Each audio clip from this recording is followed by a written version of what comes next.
Students, welcome to GSB Goyal साहब की book में एक बार फिर आप सबका स्वागत है। कैसे सारे लोग? आई होप आप सारे लोग बहुत अच्छे होंगे और डेली कुछ ना कुछ नया अपनी लाइफ में सीख रहे हो। क्यों? क्योंकि जब तक नया नया होता रहेगा ना, तब तक नया नया रहेगा। पुराना पुराना होता रहेगा तो आप पुराने हो जाएंगे। तो इसीलिए समय के साथ चलते रहें और अपने आप को डेली कुछ ना कुछ नई चीज़ों से इम्प्रूव करते रहें। रिमेंबर, हमेशा याद रखेंगे, प्रेम प्रधान है, लव इज़ प्रीडोमिनेंट। कुछ भी करें, ठीक है ना? तो उससे पहले आपको 2 दिन 3 दिन वीडियो नहीं मिल पाई, उसके लिए सॉरी। बाकी अब से आगे कंटिन्यू करेंगे, ठीक है?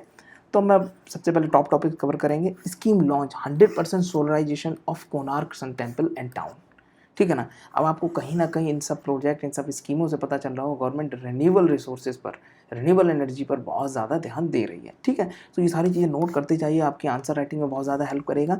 21 मई, हाँ, कुछ पुरानी न्यूज़ भी रहेंगी अक्सर 19-20 की, जो भी अभी छूट गई, उसमें तो ज़्यादा ज़रूरी तो वो मैंने आपको यहाँ पर मेंशन किया है। 21 मई की बात करें, national anti terrorism day India and Bangladesh के बीच में साइन हुआ। किसके लिए? कुछ ट्रेड प्रोटोकॉल को लेकर और कुछ जो समुद्री रास्ते हैं उनको लेकर कि कितना ट्रेड, कितना कर वसूला जाएगा, कितना नहीं, और इससे इन दोनों देशों को क्या फ़ायदा होगा, क्या घाटा होगा, सारी आगे कवर करेंगे। E conclave for defence MSMEs held, आगे देखेंगे। The western Ghat is to be declared ecologically sensitive area, मतलब आने वाले टाइम में जो वेस्टर्न घाट है उनको इकोलॉजिकली सेंसिटिव एरिया घोषित कर दिया जाएगा। क्यों? ऐसा क्यों? और उनमें ऐसा क्या होगा कि उनको इकोलॉजिकली सेंसिटिव एरिया घोषित किया जाएगा? और जब इकोलॉजिकली सेंसिटिव एरिया किसी जगह को घोषित कर दिया जाता है तो वहाँ पर कौन कौन सी चीज़ें होती हैं और कौन कौन सी चीज़ें नहीं होती, आगे कवर करेंगे। 22 मई, international day for biological diversity, इसको भी आगे देखेंगे, ज़रूरी है जानना, और इसकी थीम बहुत अच्छी थी। देखते हैं। इंडिया, बहुत अच्छी चीज़ है ये। India the second largest manufacturer of PPE in the world. आइए देखते हैं, कवर करते हैं।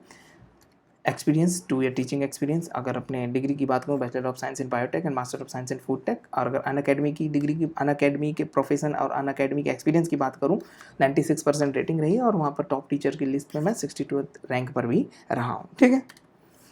Government of India launch for 100% solarization of Konark sun temple.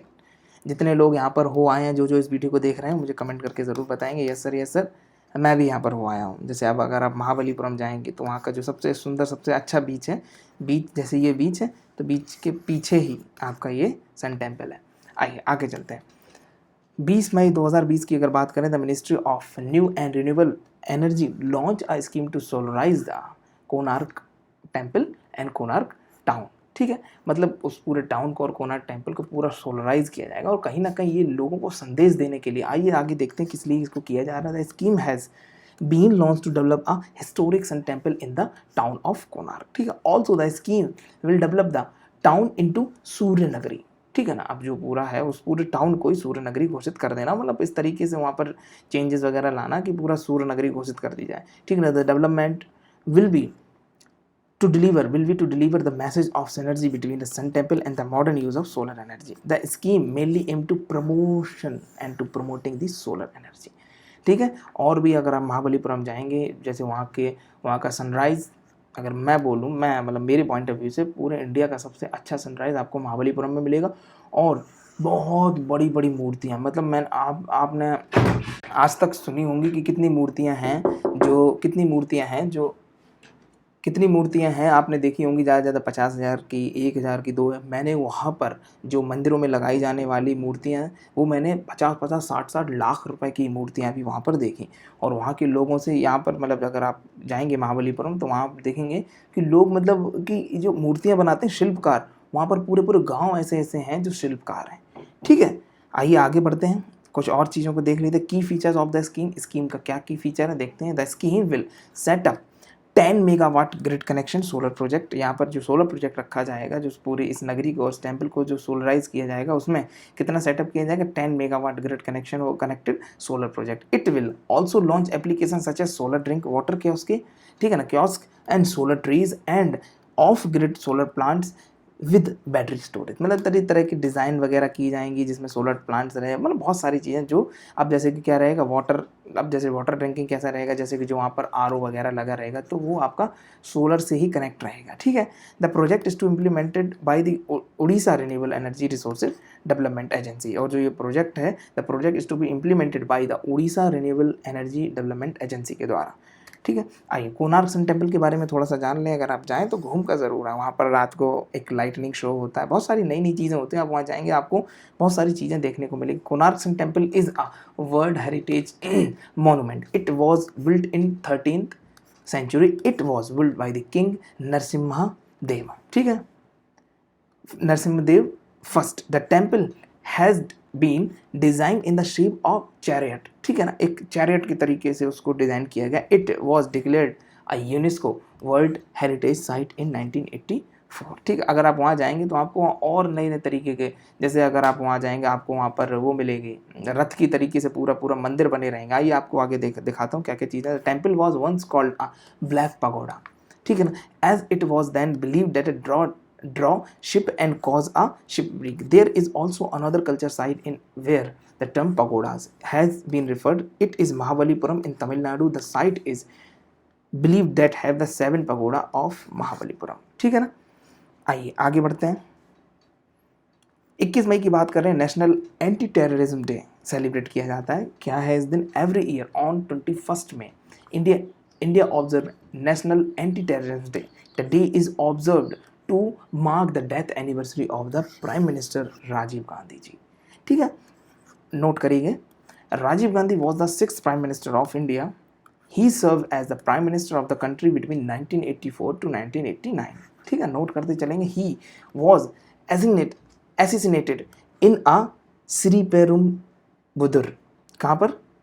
Shri Perumbudur कहाँ पर है? तमिलनाडु में, इन मई 1991, और मतलब उनकी डेथ कहाँ पर हुई थी? श्री पेरुम्बुदुर तमिलनाडु में 1991 में, ठीक है। National anti terrorism day is observe to raise awareness about the terrorism and its impact on human society, ठीक है ना, कि क्या टेररिज्म कहाँ से शुरू होती है और इसका ह्यूमन सोसाइटी पे क्या इफेक्ट पड़ता है। The day also spread the message of peace and humanity. Rajiv Gandhi ji के बारे में थोड़ा सा जान लेंगे। Rajiv Gandhi took the office of prime minister after his mother the former PM of the India Indira Gandhi was assassinated, ठीक है। उसके बाद राजीव गांधी जी ने पद संभाला। Rajiv Gandhi was assassinated while the campaign for a Lok Sabha candidate in Sriperumbudur, Tamil Nadu. He was killed in a bomb blast. The Supreme Court confirmed that Mr. Gandhi was killed by the Litte organization, ठीक है ना। India was to send an Indian peacekeeping force to Sri Lanka to contain the activity of the Litte, ठीक है ना। अब कहीं ना कहीं सुप्रीम कोर्ट ने ये जस्टिफाई और पूरा कंफर्म किया था कि लिट्टे जो ऑर्गेनाइजेशन है श्रीलंका में, जो मतलब उनके खिलाफ एक तरीके से बोल रहे हैं, उनके खिलाफ पीस कीपिंग फोर्स भेजी थी कि वहाँ पर शांति बनाने के लिए, तो उनको ये चीज़ नहीं अच्छी लगी होगी।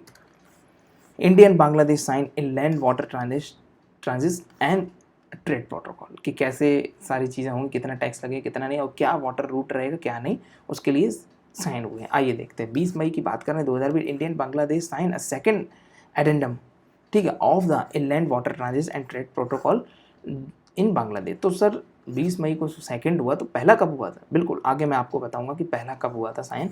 Please note it. Under the new protocol the countries can play on a designated protocol route, ठीक है ना। अब उन्हीं को मतलब उन्हीं रूट पर चलेंगे जो डेजिग्नेटेड, मतलब जो उनको बताया गया कि आपको इस रूट से इस पोर्ट पर आना है, ठीक है।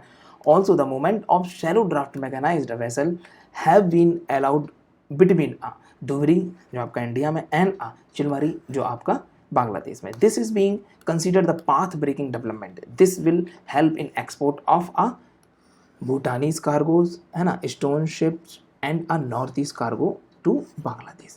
The step will increase the economy of Bangladesh and lower Assam, ठीक है। रूट्स की बात कर लेंगे आगे। Under the new addendum sign the number of Indo Bangladesh protocol route being increase from 8 to 10, तकरीबन 2 रूट पढ़ाए गए, उनको आगे कवर करूंगा। देखिए सबसे पहले आगे ये देखिए, Indian Bangladesh for the first time sign transit agreement in November 2010 में पहला सिग्नेचर हुआ था इन दोनों देशों के बीच में। कैसे कैसे कैसे क्या होगा, ठीक है। 2 countries sign memorandum of understanding 2015 about the use of Chittogram and ई मंगुला मोंगला पोर्ट, ठीक है ना। 2015 में एक मेमोरेंडम अंडरस्टैंडिंग कि हाँ आप हमारे यहाँ ट्रेडिंग करो, हम आपके यहाँ ट्रेडिंग करें और जिस हिसाब से टैक्स भी थोड़ा कम ही रखें, ठीक है ना। ढाका में charge fee for the Indian goods shipped through the Bangladesh, जो बांग्लादेश से होते हुए मतलब प्रोडक्ट जाते तो ढाका उन पर चार्ज करता है, ठीक है ना। बांग्लादेश में ही है ढाका, वॉल्यूम एंड एक्सपोर्ट से।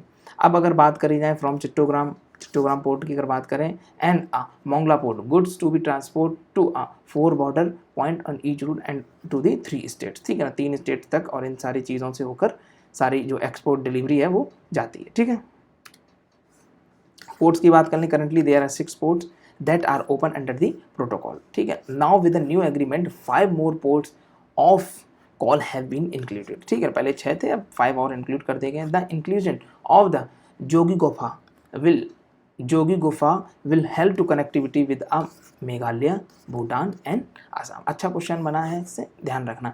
सिग्निफिकेंस की बात कर लेते, the inland water transit is important for India to transport food, grain, agriculture product, fertiliser, containerised cargo, मतलब समझ गए, जो कार्गो शिप्स होते हैं, जो सारे कंटेनर बड़े बड़े रखे रहते हैं, उनको सारा एक्सपोर्ट इंपोर्ट करने में हेल्प मिलेगी।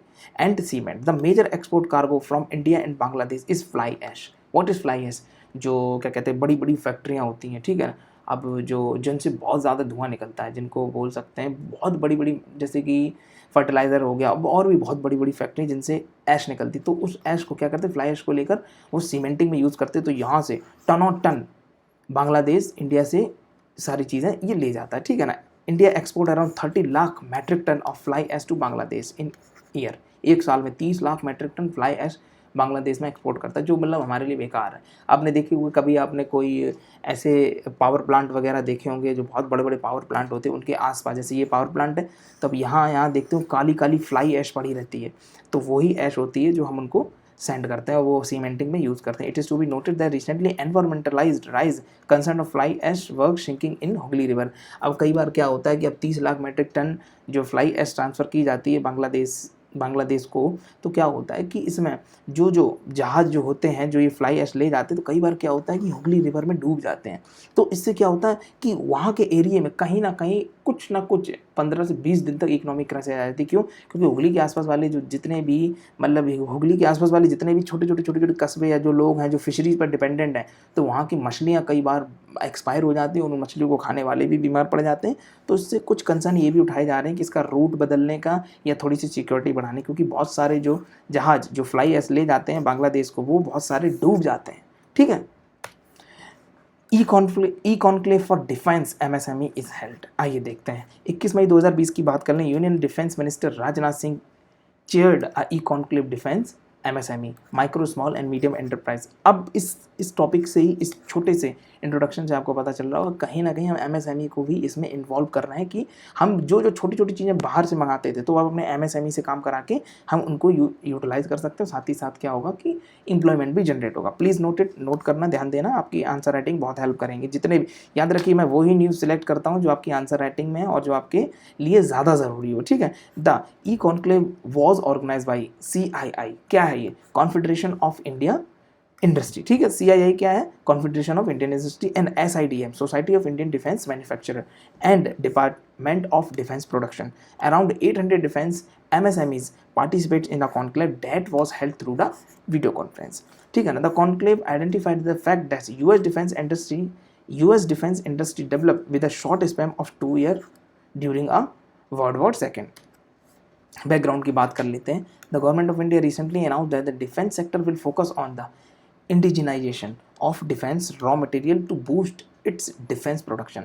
अब कहने की बात क्या है कि अपने डिफेंस प्रोडक्शन को और ज़्यादा मजबूत करने के लिए, आपको पता होगा कि अगर खर्चे की बात की जाए तो इंडिया हमारा 3rd रैंक पर आता है, ठीक है ना। जिसमें मतलब और ओवर देश की अगर बात करें तो जितना वो लोग खर्च करते हैं, तो जैसे फर्स्ट भी है, सेकंड भी है, हम लोग 3rd नंबर पर हैं, ठीक है।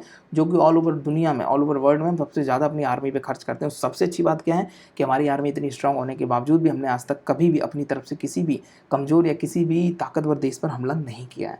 This was announced to help the economic growth during COVID-19 crisis. To achieve this, the government of India has imposed an important import ban on a certain good during our announcement of Atmanirbhar Bharat Abhiyan. The Indian Air Force recently announced its stalling of three main project of buying aircraft from foreign countries. Instead, IAF is to tie up with HAL to achieve those project. मतलब पहले क्या कि कुछ 3 project थे जिनको क्या करना बाहरी कंट्री से खरीदना था, बट अब क्या है, इंस्टीड अब इंडियन एयरफोर्स ने क्या किया कि अब किसके साथ ट्राई किया गया, HAL के साथ टाई अप किया है, जिससे कि उनकी मदद से वो बनाना चाहते हैं, ठीक है। Thus the conclave was conducted to let the MSME learn about the current requirement of defence sector. जो MSME है उसको बताएं कि अब जैसे कि हमें इस चीज़ की ज़रूरत है, क्या आप वो चीज़ें बना पाएंगे तो हम बाहरी देशों से ऑर्डर ना करें, ठीक है ना। तो MSME इन्वॉल्व होगा तो कहीं ना कहीं देश की इकोनॉमी बढ़ेगी, देश का पैसा देश में रहेगा और आत्मनिर्भर भारत अभियान है उसको सफल रहेगा। About learn about the current requirement of the defence sector, it also focus on how MSME can help boost defence production. अब इनके साथ ही साथ पहले तो हमने उन्हें ये बताया कि ये चीज़ों की हमें ज़रूरत है, तो साथ ही साथ आप क्या कर सकते हैं डिफेंस प्रोडक्शन को इंक्रीज करने के लिए, ठीक है ना। India's target, the conclave will certainly help India achieve its target of 25 billion defence production in 2025, ठीक है।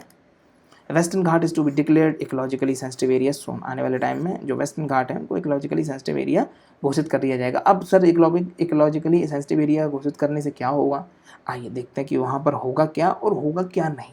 देखते हैं 21 May 2020 union minister Prakash Javadekar interact with the chief minister of the state government through a video conference. The meeting held discussion related to the notification of declaring the western Ghat as ecologically sensitive area. मतलब इन पे बात हुई कि इनको अब जिस हिसाब से बाढ़ वगैरह आई तो उस हिसाब से बोला गया कि भाई देख आने वाले टाइम में जितने भी घाट्स हैं, जैसे कि वेस्टर्न घाट को पहले नज़र रखा गया, western Ghat as ecologically sensitive area इनको घोषित किया जाए।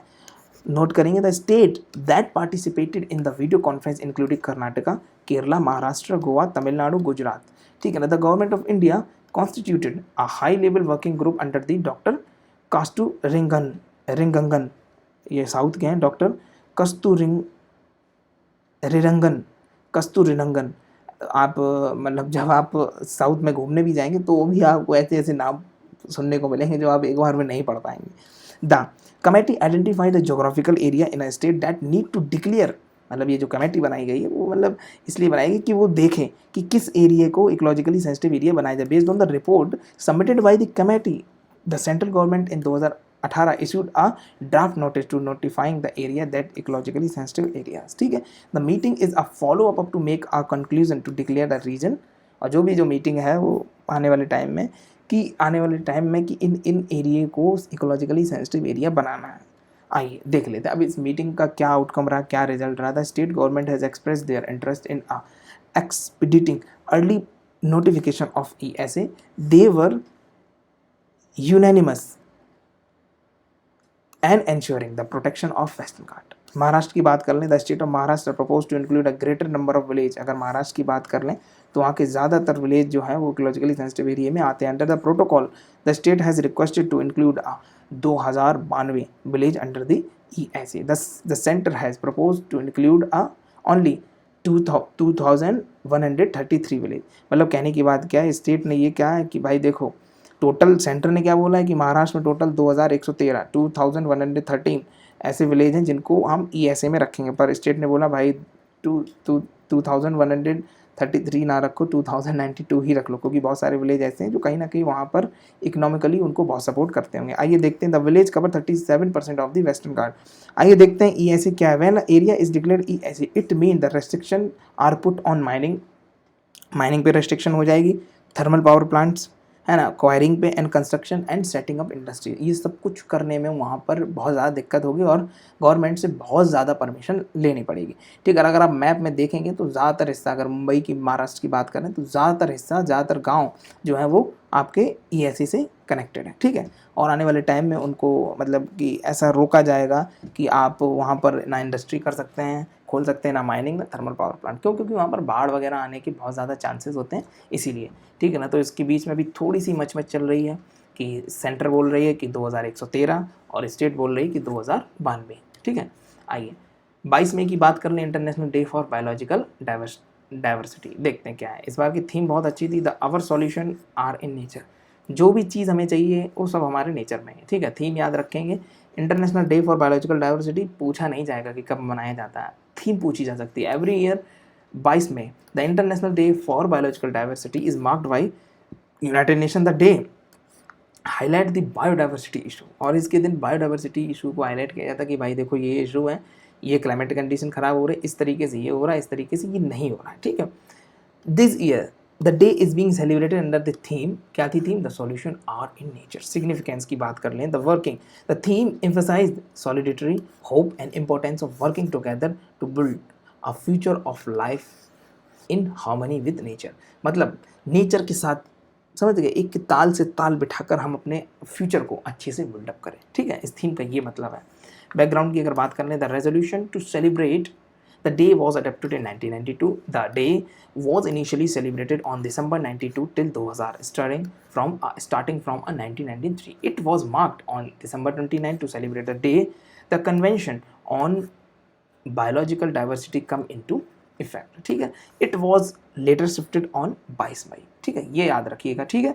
And commemorated to adopt the convention at the Rio Earth Summit, okay. Sustainable development goal के बारे में देख लेते हैं, क्या है ये SDG। द से fall under this ambit of SDG goal and United Nation after the United Nation 2015 development goal agenda of sustainable development goal. Through this the day addressing the larger concerns such as sustainable agriculture, health and land degradation, desertification and energy.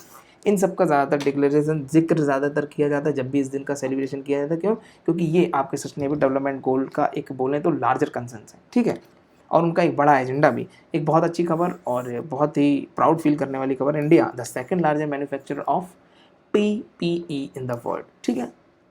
आइए, मतलब PPE personal protective equipments.